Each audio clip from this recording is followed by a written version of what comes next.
The dust tastes of hunger. Kale lies flat on the sun-baked ridge, the sharp grit pressing into his chin.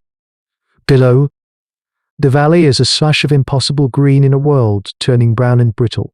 For 3 cycles of the moon, the rains have held back, and the great herds of long necks that sustained his people have moved on. Chasing clouds that never break, the Sky Watcher clan is shrinking, their bellies tight with a familiar ache. But this valley, this is different. In its heart, a thing of impossible blackness juts from the earth, a shard of night that drinks the midday sun and gives back no light. The air around it shimmers, not with heat, but with a strange vitality that Kale can feel in his teeth. A monolith, unnatural. His focus shifts. A shadow falls, fast and sudden, sweeping across the valley floor like a storm front. Kale does not flinch, but his breath catches. It is the sentinel. The clan has named it Sith, for the sound its wings make as they cleave the air. A Quetzalcoatlus of monstrous size. Its head alone is longer than Kale is tall, a spear or bone tipped with a merciless carrot and no USB. It lands with an unnerving delicacy for a creature of its scale, its leathery wings folding with a dry rattle. It talks around the base of the black stone, its long, stiff neck pivoting, surveying its domain. It is the god of this place, and it tolerates no trespassers. This is the brutal reality of their prehistoric world. Every pocket of life, every sanctuary, is owned by something with bigger teeth or sharper claws. This is the unchanging truth of prehistoric life. He crawls back from the precipice, his movements slow and deliberate, the discipline of a lifetime spent among dinosaurs that can sense the snap of a twig from 1,000 paces. He returns to the clan's temporary shelter, a shallow cave smelling of fear and wood smoke. 32 of them remain. The old woman, Dilara, looks up from where she sharpens a femur blade, her eyes holding the long memory of hominid history. His report is sparse, spoken in the low, guttural clicks and signs of their people. He speaks of the Green Valley, the strange wall, the Godstone, and he speaks of its guardian, a young hunter named Bor. His face gaunt with starvation. Scoffs, one-winged beast. We have faced the charging horns of Triceratops and the fury of the Osaur. You have not seen this beast, Kale says. His voice flat, its shadow is a shroud, its beak is a spear. Their technology is born of necessity, an osteodontocratic arsenal of tools scraped from the remains of their kills. Spears tipped with the teeth of lesser raptors, axes of sharpened horn, daggers of polished bone, ingenuity born of desperation. They are clever, these ancient humans, their survival skills honed to a razor's edge. But courage and a bone knife are poor armor against a creature that hunts from the sky. Still, a decision is made. They will move closer. Observe. Famine is a predator that stalks more slowly than Sky Sith. But it is just as certain. That night, 2 scouts, eager and foolish, try to use the darkness to approach the valley floor. Kale watches from the ridge as a vast shape detaches from the cliffs above. There is no roar, only a piercing shriek and a wet, tearing sound that echoes in the sudden silence. Only one scout stumbles back, his armor mangled ruin, his mind broken by what he saw. The clan now understands. The Godstone offers life, but the path to it is through the sky, and the sky belongs to death. Days bleed into a week of slow starvation. The scout's empty space in the sleeping circle is a cold reminder of the valley's price. The clan is a frayed rope, stretched between the slow death of hunger and the swift one promised by the sentinel. Kale spends his time on the route, his existence spared down to a single function: to watch. He observes Sky Sith's patterns, the way it rides the morning demos, the precise arc of its descent, the way it ignores the lumbering herds of Nkei, while Osaurs at the valley's edge. He performs a kind of living archaeology, digging through the layers of the beast's behavior, searching for a flaw, a crack in its armor of flight and fury. These early humans know that understanding the monster is the first step to surviving it. The breakthrough comes not with a roar, but a shriek. A family of smaller pterosaurs, likely Pteranodon, had made a nest on a nearby cliff face. A slick, serpent-like reptile, a thorn edge, slithers into their roost. The adult pterosaurs panic, their calls turning from agitated squawks to high-pitched, piercing screams of pure terror before the snake can even strike. The sky rips open. Sky Sith plummets from its perch near the monolith, not gliding but diving, a feathered missile of absolute rage. It doesn't hunt the snake. It doesn't eat the young. It simply obliterates the nest. Its massive beak smashing rock and reptile alike in a frenzy of violence. It is not hunger that drives it, Kale realizes, but a furious, territorial intolerance for the sound of lesser winged creatures in distress. The scream is a challenge it can gnaw. He scrambles back to the cave, the dust from his hurried descent coating his skin. He gathers the hunters and the elders, his eyes burning with a terrible idea. He says, his hands shaping a bird, then a snare. We can pull on it. Bor is the first to object. You want to hunt a scream.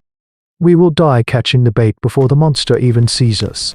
Delara, however, is tracing patterns in the dirt, her face a mask of concentration. She looks up at Kale, her old eyes seeing the shape of the desperate gamble. This is the fulcrum upon which human evolution turns, not just the creation of ancient tools, but the audacity to use the enemy's own nature against it. The plan is born from that flicker of insight. It is a hard choice, a path paved with near certain death. They must capture a living Pteranodon. They must keep it alive, transport it to the mouth of a narrow canyon 2 ridges away, a place where Sky Sith's vast wingspan will be a liability, not an asset. There, they have woven immense nets of gut and vine, weighted with stones, a testament to their primitive technology. The captured creature's cries will be the law. A small party of the fastest runners will be the bait, drawing the enraged giant into the trap. Kale looks at the grim, determined faces around him. He knows what he is asking. He raises a hand. Palm open. The clan's ancient signal for a momentous choice. We will weave the praise unthread, he says. The ritualistic words are heavy weight in the dry air. They are not merely hunting a beast of flesh and bone.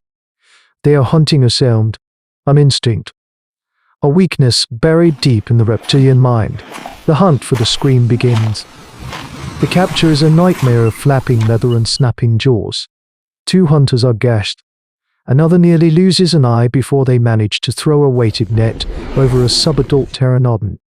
Its desperate struggles tangling it further. Its screams are a saw blade on the air.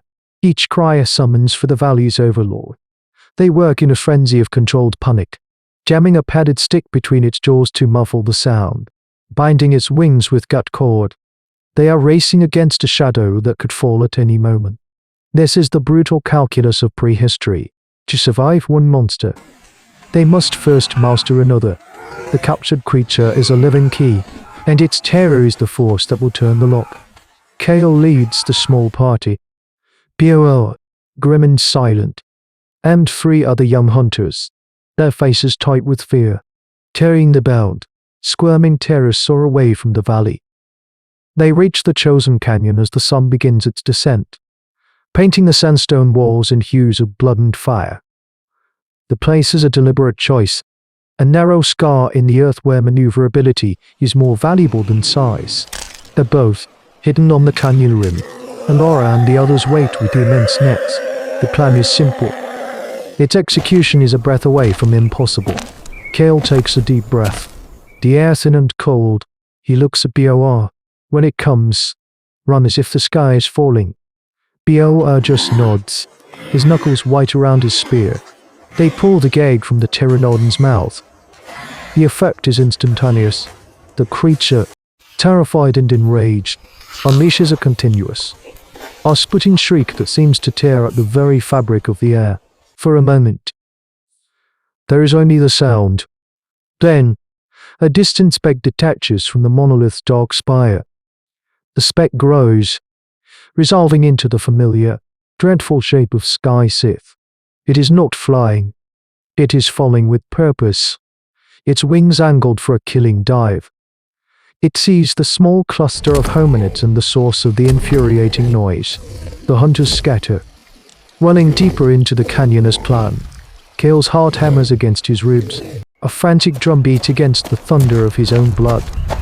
The world narrows to the pounding of his feet on stone and the rapidly growing shadow that consumes the light behind him.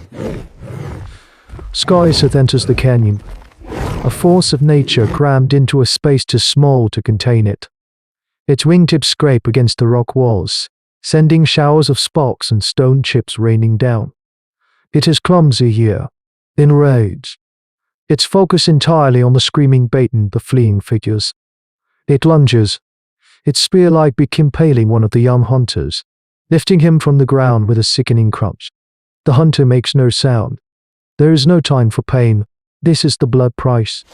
The sacrifice given not for altruism, but to the cold, hard logic of the group's survival, as the great beast is distracted by its skill. Its vast wings momentarily tangled. Alara gives the signal. The nets fall. They do not stop the monster, but they foul its wings, the heavy stones pulling it off balance. It rushes, screaming its own reptilian fury, and tumbles to the canyon floor in a catastrophic crash of bone and leather. It is grounded, crippled, but not dead. Bioer, with a primal roar, buries his spear in its exposed eye. The age of the Skyset is over. The silence that follows is more profound than any scream. The clan approaches the god's stone with a mixture of awe and trepidation. The air around the monolith hums, a low-frequency vibration that settles deep in their bones. It's this vibration, not heat, that fosters the valley's unnatural green, creating a zone of subtle disorientation that keeps most large predators at bay. They have not just found a sanctuary. They have stumbled upon a piece of a puzzle far older than their own species, a relic from a chapter of ancient history no one knew had been written. They are safe, for now, living in the shadow of a silent, alien technology they cannot comprehend. The cost was etched on their souls. The memory of a falling comrade, the ghost shrieks of their bait. But it was a cost they paid. This desperate gamble, this act of calculated defiance against a god of the sky, becomes a foundational story, whispered around their fires for generations. It is the story of how Homo sapiens, armed with little more than sharp stones and sharper minds, first learned that even gods could be pulled from their heavens. Their struggle is the quiet, unrecorded opening chapter of our own story, proving that the human refusal to accept our place in the food chain was not born of arrogance, but forged in the crucible of absolute necessity, a defiance that echoes from the deep past into the heart of who we are today. This is the sound of survival. Listen closely. Is the hum from the stone getting louder?